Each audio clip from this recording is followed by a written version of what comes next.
You need the right orientation. 90% of the people, I'm pulling a figure out of the air, but 90% of the people that buy stocks don't think of them the right way. They think about something that they hope goes up next week. And they think about the market as something they hope goes up. And if it's down, they feel worse. I feel better. Imagine waking up 10 years from now, stuck in the same job, the same paycheck, the same struggles. While others have built million-dollar businesses, achieved financial freedom, and are living life on their terms. The difference? They took action. What if I told you that you could build $1 million business from scratch even with no prior experience? It's not easy, but it's possible. And today, I'm going to walk you through the exact steps to make it happen. Stick with me till the end, because every step builds on the next, and missing even one could make all the difference. Before we talk strategies, let's talk mindset. Every successful entrepreneur shares one trait. They think differently. They don't see problems, they see opportunities. If you're constantly saying, I don't have money, I don't have skills, I don't have connections, stop. Flip the question, how can I make it happen with what I already have? Here's an example.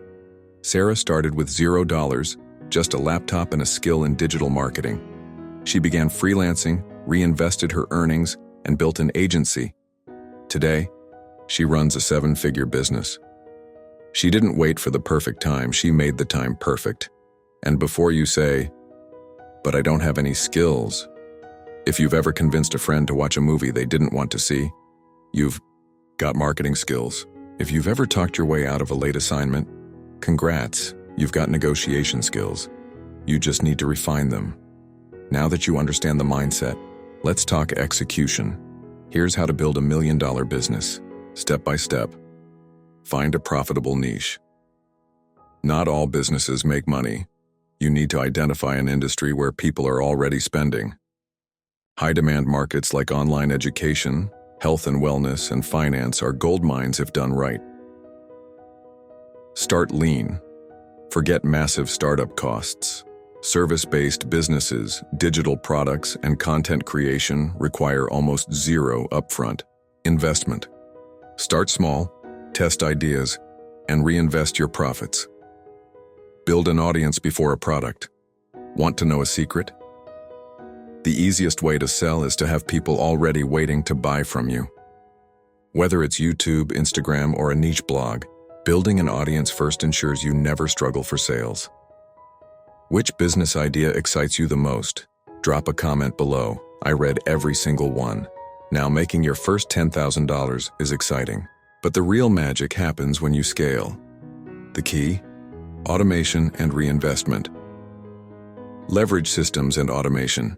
Use software and tools to eliminate manual work. Whether it's automating customer service, marketing, or operations, systems free you up to grow your business rather than just run it. Build a team. You can't do everything alone. Hiring freelancers, virtual assistants, or full-time employees allows you to focus on high-value tasks that actually grow your business. Reinvest your profits. Every dollar your business earns is a seed. Do you spend it, or do you plant? It's smart entrepreneurs reinvest in advertising, hiring, and scaling strategies to grow their businesses exponentially. And no, blowing your first big check on a sports car isn't an investment. Pause. I mean, unless you're renting it out to make money, then maybe. Now that you know how to build $1 million business, the next step is learning how to grow your wealth exponentially. And the most powerful way? Compounding.